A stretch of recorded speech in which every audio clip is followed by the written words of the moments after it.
नमस्कार मित्रांनो, माझं नाव विश्वदीप कापरे आणि आजच्या या भागामध्ये आपलं स्वागत आहे. आजचा जो भाग आहे तो म्हणजे ह्यूमन हेल्थ अँड डिसीजेस हा चॅप्टर आपण कव्हर करणार आहोत.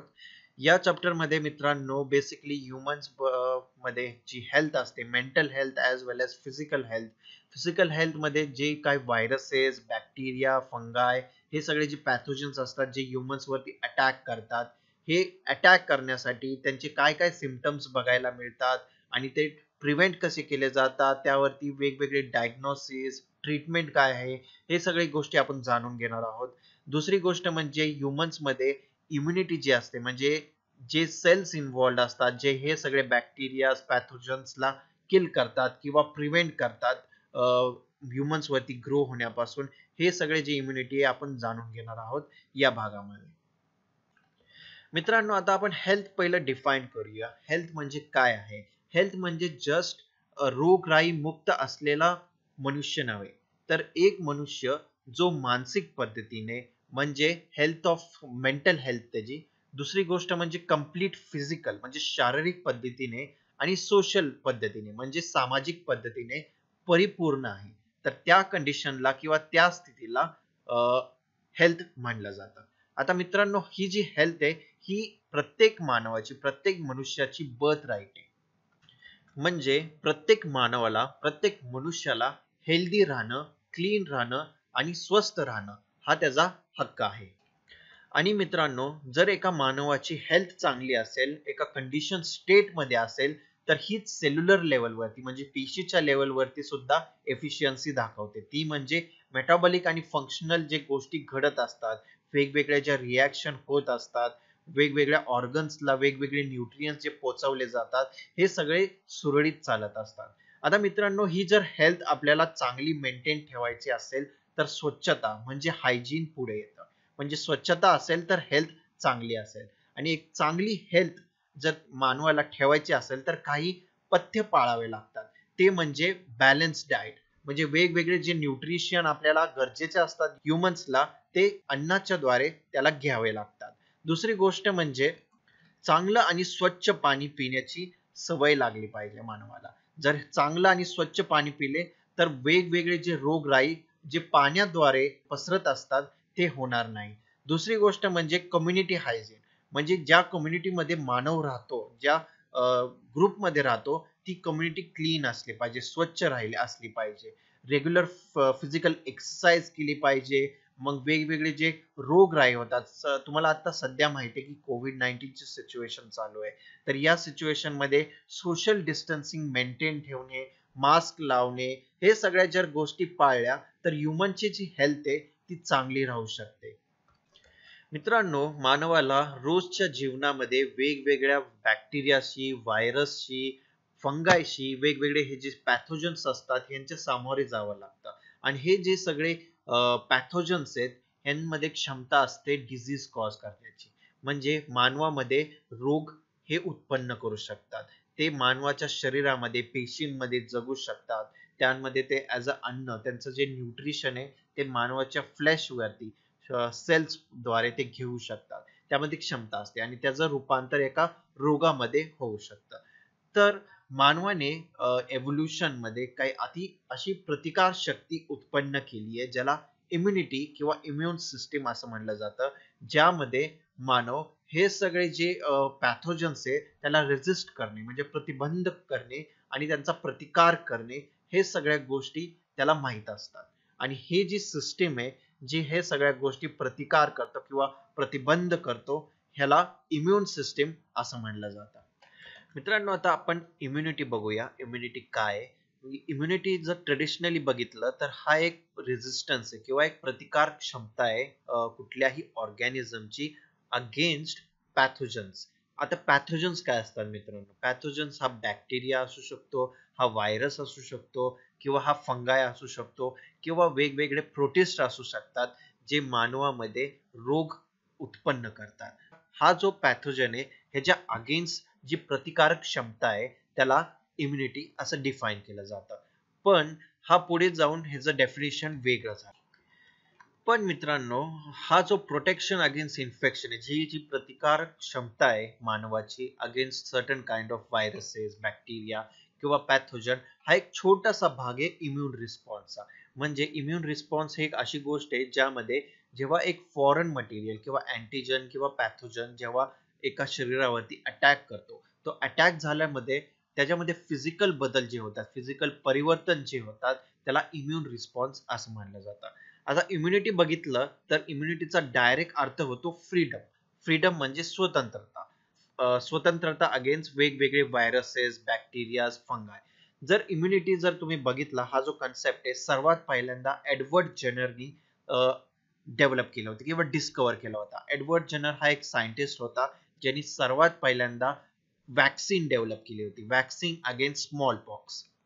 आणि त्यानंतर वेगवेगळे वॅक्सिन्स डेव्हलप केले गेले आणि वेगवेगळे यामध्ये इम्युनिटीचे वेगवेगळे सेल्स डिस्कवर केले गेले. त्याच्यानंतर एक कंप्लीट फील्ड तयार झाली ज्याला इम्युनॉलॉजी असं म्हणलं जातं. आणि इम्युनॉलॉजी एक अशी सायन्स आहे किंवा असा एक डिसिप्लिन आहे ज्यामध्ये इम्युनिटीचे जे सेल्स आहेत, एक इम्युन रिस्पॉन्स कसा उत्पन्न होतो आणि हे जे इम्युनिटीची सेल्स आहेत किंवा प्रतिकारक सेल्स आहेत यामध्ये काय चेंजेस होतात आणि कसे ते वेगवेगळे बॅक्टेरिया, व्हायरसेस, फंगाय, पॅथोजन्स ह्यांना रोखून शरीराला हे प्रोटेक्ट करतात. आता मित्रांनो, इम्युन सिस्टमची सगळ्यात मोठा जो कॅरेक्टरिस्टिक आहे तो जर बघितला, ते म्हणजे स्वतःचे बॉडी मधले स्वतःचे पेशी जे आहेत, सेल्स जे आहेत, ते ओळखणे नॉन सेल्फ मधले. म्हणजे स्वतःचे सेल्स आपले स्वतःचे आहेत आणि बाहेरचे सेल्स म्हणजे बॅक्टेरिया, फंगाय किंवा वेगवेगळे जे मॉलिक्युल्स पण असू शकतात. हे सगळे जे मॉलिक्युल्स वेगवेगळे पॅथोजन्स आहेत ह्याला अँटीजन म्हणलं जातं. सो हा जो अँटीजन आहे, हा सेल्फ पासून, आपल्या स्वतःच्या सेल्स पासून डिस्टिंग्विश करणे, ओळखणे, विभाजन करणे ही सर्वात मोठी क्षमता आपल्या इम्युन सेल्स मध्ये असतात किंवा इम्युनिटी मध्ये असते. आणि हे जे बाहेरच्या गोष्टी असतात म्हणजे फॉरेन सबस्टन्स असतात जे पॅथोजेनिक असू शकतात किंवा नॉन पॅथोजेनिक असतात, हे जे स्टिम्युलेट करतात. जर पॅथोजेनिक असेल तर एक इम्युन रिस्पॉन्स उत्पन्न करतात आणि जर हे पॅथोजेनिक असेल, एक इम्युन रिस्पॉन्स उत्पन्न करत असेल तर ह्याला अँटीजन असं म्हणलं जातं. आणि हे जे अँटीजन जेव्हा एका पर्टिक्युलर सेल्स मध्ये एक इम्युन रिस्पॉन्स उत्पन्न करतात, तर काही सेल्स आपल्या बॉडीमध्ये, आपल्या शरीरामध्ये ऍक्टिव्हेट होतात किंवा काही असे प्रोटेक्टिव्ह केमिकल्स तयार करतात. हे प्रोटीन्सही असू शकतात, फॉर एक्झाम्पल अँटीबॉडीज. आता मित्रांनो, दोन गोष्टी इम्युन सिस्टीम मध्ये किंवा इम्युनिटी मध्ये फार महत्वाच्या असतात. तो म्हणजे अँटीजन आणि दुसरी आहे अँटीबॉडी. अँटीजन म्हणजे हा कुठलाही फॉरेन सबस्टन्स आहे जो आपल्या शरीरामध्ये आलेला आहे. म्हणजे हा आपल्या सेल्स नाहीयेत, पण हा बाहेरचा, हा बॅक्टेरिया, फंगाय, प्रोटिस्ट, कुठल्याही गोष्ट असू शकते, एक मॉलिक्यूल पण असू शकतो. हा फॉरेन मटेरियल आहे, बाहेरचा गोष्ट आहे जो आपल्या शरीरामध्ये आलेला आहे आणि आपल्या शरीरामध्ये आल्यानंतर एक इम्युन रिस्पॉन्स उत्पन्न करतो. म्हणजे आपल्या सेल्सला तो ऍक्टिव्हेट करतो, अँटीबॉडीजला पर्टिक्युलरली ऍक्टिव्हेट करतो आणि ह्याला अँटीजन असं म्हणलं जातं. आता मित्रांनो, अँटीजन जेव्हा इम्युन रिस्पॉन्स ऍक्टिव्हेट करतो तर आपल्या शरीरामध्ये जे सेल्स ऍक्टिव्हेट झालेले असतात, पर्टिक्युलरली बी लिम्फोसाइट्स. बी लिम्फोसाइट्स काय असतात आपण पुढे जाणून घेऊया. पण बी लिम्फोसाइट एक अशी पेशी असते जी अँटीबॉडीज रिलीज करते. अँटीबॉडीज हा एक प्रोटीन मॉलिक्यूल असतो, प्रोटीननी बनलेला असतो, अमायनो ऍसिड्सनी बनलेला असतो आणि एक प्रोटीनचा शेप असतो आणि एक पर्टिक्युलर शेप मध्ये असतो. आणि हा जो अँटीबॉडीज असतात हे अगेन्स्ट असतात अँटीजन्सला. सो अँटीजनला ते जाऊन बाइंड होतात. बाइंड झाल्यानंतर वेगवेगळे रिॲक्शन्स उत्पन्न होतात. अग्लुटिनेशन, प्रेसिपिटेशन, वेगवेगळे रिॲक्शन्स होतात आणि ज्या रिॲक्शनमुळे हे जे फॉरेन मटेरियल्स किंवा फॉरेन इन्व्हेडर्स आहेत किंवा पॅथोजन्स आहेत ह्यांना किल करतात किंवा न्यूट्रलाइज करतात आणि ह्याला इम्युन रिस्पॉन्स असं म्हणलं जातं. आता मित्रांनो, आपण वेगवेगळे टाइप्स बघून घेऊया इम्युनिटीचे. तर सर्वात पहिल्यांदा दोन टाइप्स आहेत. पहिला वाला जो आहे तो इनेट, इनबॉर्न किंवा इनहेरिटेड इम्युनिटी. आता ही जी इम्युनिटी आहे ही जन्मताच एका व्यक्तीमध्ये प्रेझेंट असते. दुसरं आहे अक्वायर्ड किंवा अडॅप्टिव्ह इम्युनिटी. अक्वायर्ड किंवा अडॅप्टिव्ह इम्युनिटी मध्ये ही जी इम्युनिटी आहे पुढे जाऊन एका शिशूचं जेव्हा एका अडल्ट मध्ये रूपांतर होतं तेव्हा या पूर्ण फेज मध्ये ही इम्युनिटी अक्वायर केली जाते आणि वेगवेगळे ऑर्गॅनिझमचे जेव्हा अटॅक होतात तेव्हा ही एक्वायर केली जाते किंवा शरीर आपलं उत्पन्न करतं या इम्युनिटीला.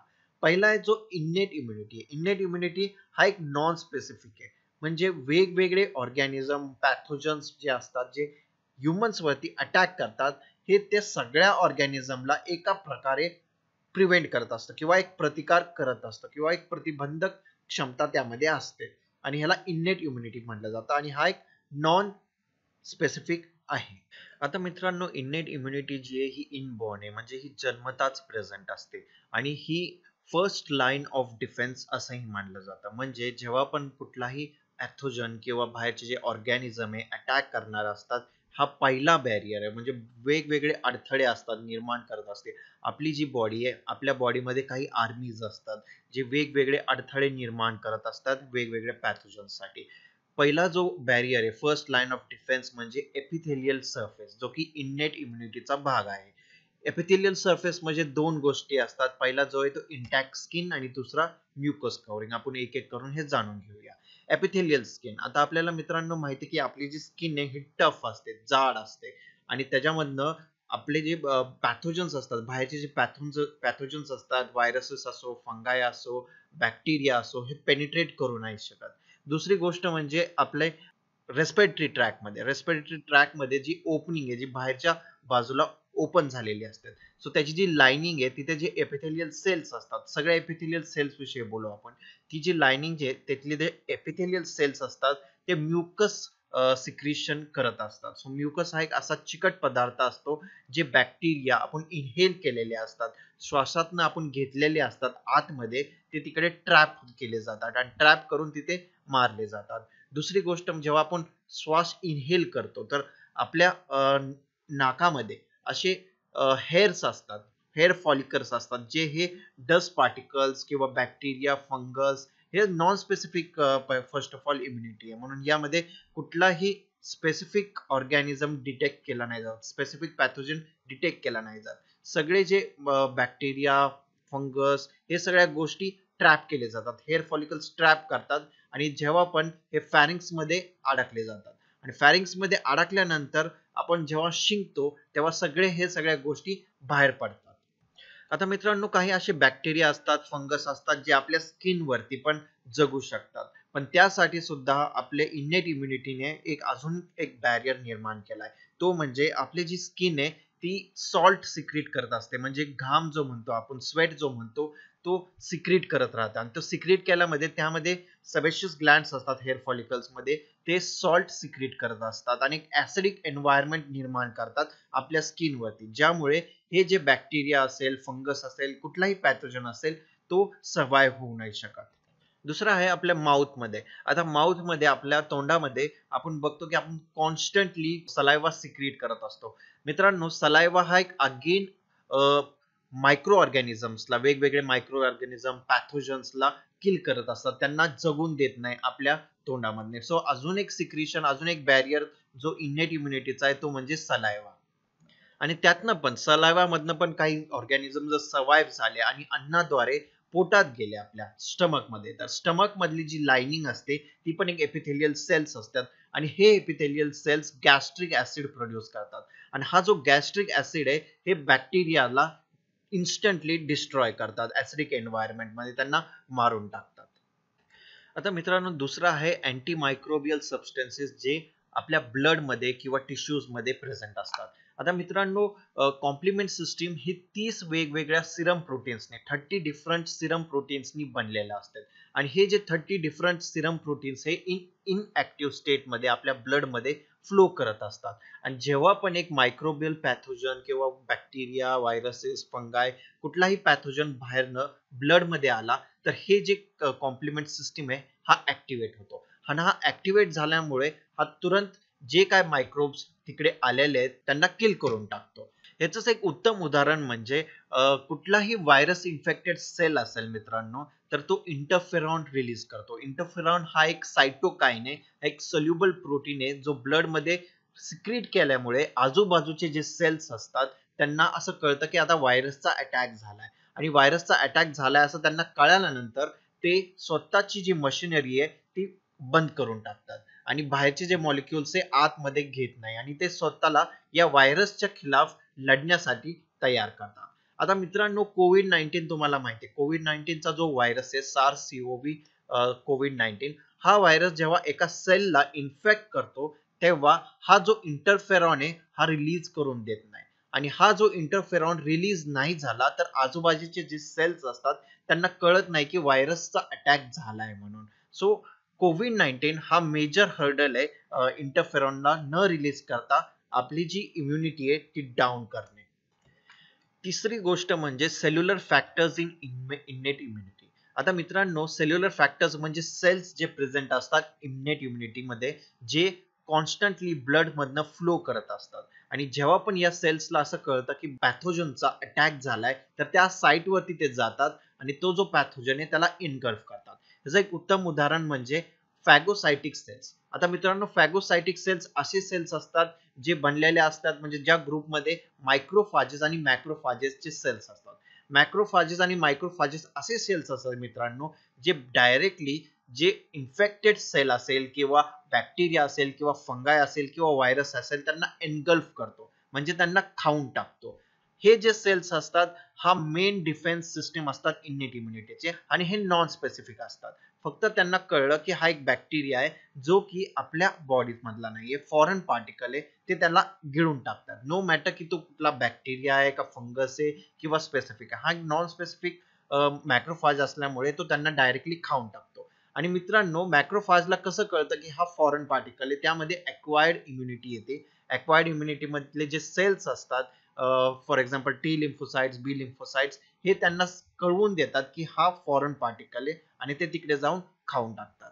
आणि हे येतं cellular factors in innate immunity. मॅक्रोफाजेसच्या व्यतिरिक्त नॅचरल किलर सेल्स पण असतात जे नॉन स्पेसिफिक डिफेन्स मेकॅनिझम मध्ये इन्व्हॉल्व असतात आणि ह्यांचं पण तेच काम असतं की दुसऱ्या सेल्सला जे बाहेरनं आलेले असतात, बाहेरचे जे बॅक्टेरिया फंगस वगैरे आले असतात त्यांना एनगल्फ करणं आणि खाऊन टाकणं. आणखीन एक गोष्ट मित्रांनो, जेव्हा पण आपल्याला कट बसतो असा कुठल्याही शरीराला, कुठल्याही एपिथेलियल सेलला, तर तिकडे काही पॅथोजन्स अटॅक करतात. पॅथोजन्स अटॅक केल्यानंतर तिकडचे जे सेल्स असतात, पर्टिक्युलरली न्यूट्रोफिल्स, मोनोसाइट्स वगैरे, हे सगळे मॅक्रोफाजेस असतात. ते तिकडे जाऊन त्या पर्टिक्युलर पॅथोजनला एनगल्फ करतात आणि एनगल्फ केल्यानंतर काही सेल्स असतात, फॉर एक्झाम्पल न्यूट्रोफिल्स, एकदा का एक बॅक्टेरिया त्यांनी एनगल्फ केला तर तुला डिस्ट्रॉय करतो आतल्या आत. आतल्या आत डिस्ट्रॉय केल्यानंतर स्वतः सुद्धा तो थोड्या वेळानंतर डिस्ट्रॉय होऊन जातो आणि तो डिस्ट्रॉय झाल्यानंतर त्याचं पस फॉर्मेशन होतो किंवा आपण पू म्हणतो त्याला. एक म्युकस असतो जो बनलेला असतो, स्टिकी पदार्थ, त्याला पस म्हणलं जातं आणि हा जो पस असतो तो मेनली मॅक्रोफेजेस, लिम्फोसाइट्सनी बनलेला असतो. सेकंड लास्ट म्हणजे फीवर. मित्रांनो, जेव्हा पण पॅथोजन, बाहेरचा जो पॅथोजन आहे किंवा कुठलाही मायक्रो ऑर्गॅनिझम आहे आपल्या शरीरामध्ये आल्यानंतर आपली बॉडी जी आहे फीवर क्रिएट करते, म्हणजे टेम्परेचर वाढवते आणि हा जो टेम्परेचर वाढल्यानंतर हा जो मायक्रो ऑर्गॅनिझम आहे हा ग्रो होऊ नाही शकत आणि हा मरून जातो. सो अगेन हा एक नॅचरल डिफेन्स मेकॅनिझम आहे इनेट इम्युनिटीचा, ज्यामध्ये हे जे मायक्रो ऑर्गॅनिझम्स एंटर झालेले आहेत ते किल होतात इन्स्टंटली बिकॉज ऑफ फीवर. दुसरी गोष्ट म्हणजे फीवर इन्क्रीज झाल्यामुळे इंटरफेरॉनचं प्रोडक्शन वाढवतात. इंटरफेरॉन आपल्याला माहिती आहे की जे व्हायरली इन्फेक्टेड सेल्स असतात ते रिलीज करतात आणि दुसऱ्या सेल्सला असं कळवतात की आता व्हायरल इन्फेक्शन झालेलं आहे. सो फीवर वाढल्यामुळे इंटरफेरॉनचा प्रोडक्शन सुद्धा वाढला जातो आणि पूर्ण जी आपली सिस्टीम आहे सगळ्याला कळते की आता व्हायरल इन्फेक्शन झालेलं आहे आणि आपली जी बॉडी आहे त्या व्हायरल इन्फेक्शनला लढण्यासाठी तयार होते. शेवटचा आहे अक्यूट फेज प्रोटीन्स. आता मित्रांनो, जेव्हा पण एका पॅथोजनचा अटॅक होतो तर फर्स्ट ऑफ ऑल पहिली गोष्ट जी होती ते इन्फ्लेमेशन रिस्पॉन्स होतो. म्हणजे तुम्ही बघितलं असेल, एखादा मच्छर चावल्यानंतर आपल्याला कळत पण नाही, पण थोड्या वेळाने तिकडचा जो साईट आहे तो इन्फ्लेम होतो, म्हणजे असा फुगतो. तो का? कारण की काही मच्छराद्वारे आतमध्ये पॅथोजन्स किंवा काही केमिकल्स असे रिलीज झालेले असतात. रिलीज झाल्यानंतर आपल्या इम्युनिटीला कळतात की आता काही अटॅक झालेला आहे, बाहेरनं फॉरेन मटेरियल आतमध्ये आलेलं आहे. त्यामुळे तिथला जो एरिया आहे तो इन्फ्लेम होतो आणि ह्याला अगेन एक डिफेन्स मेकॅनिझम मानलं जातं. इन्फ्लेम झाल्यामुळे तिथले जे ब्लड वेसल्स आहेत ते कॉन्स्ट्रिक्ट होतात. ब्लड फ्लो तिथे कॉन्स्ट्रिक्ट केल्यानंतर इन्फ्लेमेशन रिस्पॉन्स होतो तिकडे. आता त्याच वेळी असे काही प्रोटीन्स असतात, for example acute phase protein ज्याला म्हणले जातात, ते ब्लड मध्ये प्रेझेंट असतात. त्यांचं जे कॉन्सन्ट्रेशन आहे सडनली वाढतं आणि हे वाढतं अगेन एक डिफेन्स मेकॅनिझम आहे. यामध्ये काही प्रोटीन्स असतात, तर मी तुम्हाला नावं सांगतो त्यांची. ते म्हणजे सी रिएक्टिव्ह प्रोटीन ज्याला सीआरपी असंही म्हणलं जातं, then mannose binding protein, alpha 1 acid glycoprotein, serum amyloid fraction, वेगवेगळे असे सिरम प्रोटीन्स असतात जे ब्लड मध्ये प्रेझेंट असतात आणि यांचं कॉन्सन्ट्रेशन सडनली वाढतं. यांचे 3 मेन रिझन असतात. पहिलं जे होस्टचा जो रेझिस्टन्स आहे, आपली जी रेझिस्टन्स मेकॅनिझम आहे त्या फॉरेन पार्टिकलच्या विरुद्ध वाढली जाते. आणि दुसरी गोष्ट म्हणजे जे इन्फ्लेमेशन झालेलं आहे, जे इंजरी झालेली आहे तिकडे, ते प्रिव्हेंट करणं किंवा तिथला जो इन्फ्लेमेटरी लिजन्स आहे, इन्फ्लेमेशन झालेलं आहे, त्याला रिपेअर करण्याचं काम अक्यूट फेज प्रोटीनचं असतं. नेक्स्ट आहे एक्वायर्ड इम्युनिटी. मित्रांनो, एक्वायर्ड इम्युनिटी जसं की हा वर्ड सजेस्ट करतो, ही एक्वायर केली जाते एका ह्युमनच्या लाईफ स्पॅन मध्ये, ही एक्वायर केली जाते आणि ही जन्मताच मिळत नाही. आणि एक्वायर म्हणजे आत्मसात केली जाते. ह्याला अडॅप्टिव्ह इम्युनिटी किंवा स्पेसिफिक इम्युनिटी असंही म्हणलं जातं. अडॅप्टिव्ह म्हणजे अडॅप्ट केली जाते आणि स्पेसिफिक कारण की हा ओळखू शकतो की पॅथोजन कुठला आहे. सो वेगवेगळे पॅथोजन्स असू शकतात, मायक्रोब्स वगैरे. मायक्रोब्स मध्ये पण बेसिक टाइप्स असतात, व्हायरसेस, बॅक्टेरिया. बॅक्टेरिया वेगवेगळे टाइपचे असतात, ग्राम निगेटिव्ह, ग्राम पॉझिटिव्ह. सो बरेच ऑर्गॅनिझम, बरेच पॅथोजन ओळखण्याची जी क्षमता आहे ती एक्वायर्ड इम्युनिटी मध्ये असते. आणि या इम्युनिटी मध्ये बेसिकली मेन कंपोनेंट जो असतो तो म्हणजे अँटीबॉडीज. सो या इम्युनिटी मध्ये असे काही सेल्स असतात, बी लिम्फोसाइट्स, जे अँटीबॉडीज रिलीज करत असतात. आणि अँटीबॉडीज मित्रांनो हे प्रोटीन्सनी बनलेले असतात. आणि हा अँटीबॉडी जो असतो तो स्पेसिफिक असतो एका पर्टिक्युलर अँटीजन वरती. आपल्याला माहिती आहे अँटीजन हा प्रेझेंट असतो पॅथोजनच्या सरफेस वरती. पॅथोजनच्या सरफेस वरती अँटीजन प्रेझेंट असतो आणि ह्याच्या अगेन्स्ट बनलेले असतात अँटीबॉडीज जे आपल्या ब्लड मध्ये प्रेझेंट असतात. आणि हे एवढे स्पेसिफिक असतात, फॉर एक्झाम्पल जसं एक चावी आहे ती एकाच लॉकला उघडते, वेगवेगळ्या लॉकला उघडू नाही शकत, कारण की ती एकाच लॉक मध्ये एक चावी फिट बसते, लॉक अँड की मॉडेल. सो तसंच हा जो अँटीबॉडी आहे तो एवढा स्पेसिफिक असतो की तो एकाच पॅथोजनला ओळखू शकतो. आता मित्रांनो, अडॅप्टिव्ह मेमरीचे काही युनिक फीचर्स असतात, कॅरेक्टरिस्टिक्स असतात, ते आपण जाणून घेऊया काय आहेत ते. पहिला आहे स्पेसिफिसिटी. म्हणजे मी जसं बोललं लॉक अँड की मॉडेलचं, तसा एक अँटीजन जो अँटीबॉडी जो असतो तो एका अँटीजनला ओळखू शकतो आणि तो स्पेसिफिक असतो. आणि हा जो अँटीबॉडी किंवा टी लिम्फोसाइट आहे हा पर्टिक्युलर अँटीजन पॅथोजनलाच ओळखू शकतो आणि ही स्पेसिफिक असते. दुसरा आहे डायव्हर्सिटी. आता एक अँटीजन एक अँटीबॉडीला ओळखते किंवा एक अँटीबॉडी एक अँटीजनला ओळखते, पण असे कितीतरी अँटीबॉडीज असतात जे वेगवेगळ्या अँटीजन्सच्या अगेन्स्ट बनलेले असतात आपल्या बॉडीमध्ये किंवा अक्वायर केले गेलेले असतात आणि भरपूर सारे असतात आणि हे सगळे डायव्हर्सिफाईड असतात. म्हणून डायव्हर्सिटी आणखीन एक फीचर आहे आपल्या अक्वायर्ड इम्युनिटीचा. नेक्स्ट, डिस्क्रिमिनेशन बिटवीन सेल्फ आणि नॉन सेल्फ. आता मित्रांनो, आपल्या बॉडीमध्ये पण काही सेल्स असतात आणि मग हे जे इम्युनिटीचे सेल्स आहेत ते आपल्या बॉडीचे सेल्स ओळखतात, वाईल बाहेरनं जे आलेले सेल्स आहेत किंवा बाहेरनं आलेले जे मायक्रोब्स आहेत त्यांचे जे रिसेप्टर्स आहेत ते ओळखू शकतात. सो ते डिस्टिंग्विश करू शकतात की हे आपले आहेत आणि हे बाहेरचे आहेत. आणि हा एक अगेन एक युनिक फीचर आहे अक्वायर्ड इम्युनिटीचा. Last, memory cells. मेमरी म्हणून असे काही सेल्स असतात, टी लिम्फोसाइट्स असतात आणि बी लिम्फोसाइट्स पण असतात ज्यांच्यामध्ये मेमरी असते. जेव्हा एक पर्टिक्युलर अँटीजन एका बॉडीला इन्व्हेड करतो, फॉरेन मॉलिक्यूल आतमध्ये येतो, तेव्हा एक इम्युन रिस्पॉन्स जनरेट होतो. इम्युन रिस्पॉन्स जनरेट झाल्यानंतर तो जो इन्व्हेडर आहे, तो जो फॉरेन मटेरियल आहे तो रिजेक्ट केला जातो आणि त्याला मारलं जातं. तर हा जो रिस्पॉन्स आहे त्याला इम्युन रिस्पॉन्स म्हणला जातो आणि एक ठराविक कालावधी असतो, एवढे एवढे दिवस लागतात त्याला ते इम्युन रिस्पॉन्स जनरेट व्हायला आणि अँटीबॉडी जनरेट व्हायला. नेक्स्ट टाइम जेव्हा तो इन्व्हेडर किंवा फॉरेन मॉलिक्यूल आतमध्ये येतो पुन्हा एकदा, तेव्हा एक मेमरी सेल्स असतात जे पहिला एन्काउंटरला नोटीस केलेले असतात, काही सेल्स बनलेले असतात, त्याला मेमरी सेल्स म्हणतात. मेमरी टी बी सेल्स असतात पर्टिक्युलरली, जे रेकॉर्ड करून ठेवतात की यापूर्वी पण असं काहीतरी झालं होतं. पण नेक्स्ट टाइम जेव्हा तो इन्व्हेडर येतो तेव्हा तो जो रिस्पॉन्स असतो तो क्विकर असतो, एकदम फास्ट असतो, पहिल्यासारखा वेळ नाही लागत जास्त आणि हा जो रिस्पॉन्स असतो तो फास्ट असतो. स्ट्रॉंगर आणि फास्टर रिस्पॉन्स असतो. आणि हा जो मेमरी टाईपचा पॅटर्न आहे हा बेसिकली आणखीन एक युनिक फीचर आहे अक्वायर्ड इम्युनिटीचा. मित्रांनो, आता अक्वायर्ड इम्युनिटी अगेन दोन भागांमध्ये डिवाइड केली गेली आहे. पहिला जो आहे तो अक्वायर्ड इम्युनिटी आहे, ऍक्टिव्ह इम्युनिटी आहे सॉरी, आणि दुसरा जो आहे तो पॅसिव्ह इम्युनिटी आहे. आता ऍक्टिव्ह इम्युनिटी काय ते आपण बघून घेऊया. ऍक्टिव्ह इम्युनिटी म्हणजे जेव्हा पण एक अँटीजन स्टिम्युलस प्रोड्यूस करतो, म्हणजे अँटीजन एका बॉडीमध्ये जातो आणि त्याच्या अगेन्स्ट काही अँटीबॉडीज बनतात, बॉडी सेल्स बनतात, त्याला अँटीबॉडीज म्हणलं जातं. तर जेव्हा ही नॅचरल प्रोसेस आहे त्याला ऍक्टिव्ह इम्युनिटी असं म्हणलं जातं. वाईल पॅसिव्ह इम्युनिटी मध्ये असा जो अँटीजेनिक स्टिम्युलस आहे जो तयार झाला होता जेव्हा अँटीजन आतमध्ये आल्यानंतर, ही जी प्रक्रिया पॅसिव्ह इम्युनिटी मध्ये होत नाही. यामध्ये रेडीमेड अँटीबॉडीज जे आहेत ते डायरेक्टली ब्लड सेल्स मध्ये टाकले जातात आणि याला पॅसिव्ह इम्युनिटी असं म्हणलं जातं.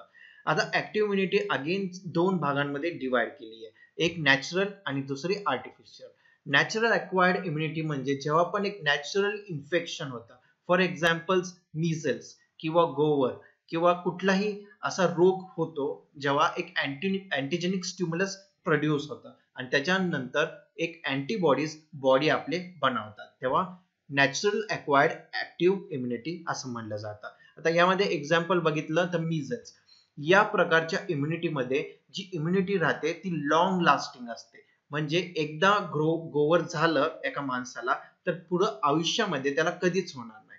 फार रेअर चान्सेस असतात, फार रेअर केसेस असतात जेव्हा त्याला पुन्हा एकदा होऊ शकतो, उद्भवू शकतो, पण कॉमनली असं होत नाही, कारण की ही लॉंग लास्टिंग इम्युनिटी असते, नॅचरल अक्वायर्ड ऍक्टिव्ह इम्युनिटी. दुसरी आहे आर्टिफिशियल. आता मित्रांनो, आर्टिफिशियल मध्ये लसीकरण दिलं जातं, म्हणजे लस दिली जाते. लसीकरण मध्ये काय होतं की तो जो अँटीजन आहे, जो पॅथोजन आहे तो हाफ किल केला जातो, म्हणजे त्याला डिस्ट्रॉय केलं जातं तो, आणि तो बॉडी सेल्स मध्ये इंजेक्ट केला जातो ऍज अ लस. आणि ही जी लस असते ती डिझीज कॉज नाही करू शकत, पण अँटीजेनिक स्टिम्युलस जो आहे तो तयार करू शकतो. सो अँटीजेनिक स्टिम्युलस तयार झाल्यानंतर त्याच्या अगेन्स्ट अँटीबॉडीज तयार होतात, आणि पुन्हा एकदा तर जो आला तर ते अँटीबॉडीज ऑलरेडी तयार असतात जे अटॅक करू शकतात. आता ही जी इम्युनिटी आहे ही परमनंट पण असू शकते आणि टेम्पररी पण असू शकते. For example polio vaccine, polio vaccine प्रत्येकाला दिले जाते, तर हा परमनंट होऊ शकतो. For example BCG vaccine, BCG vaccine हा टेम्पररी पण असू शकतो आणि परमनंट पण असू शकतो. नेक्स्ट आहे पॅसिव्ह इम्युनिटी. मित्रांनो, पॅसिव्ह इम्युनिटी तेव्हा असते जेव्हा रेडीमेड अँटीबॉडीज एखाद्या व्यक्तीमध्ये इंजेक्ट केले जातात, आणि इंजेक्ट केल्यानंतर त्यामध्ये जी अँटीबॉडी इम्युनिटी तयार होते ती पॅसिव्ह इम्युनिटी असते.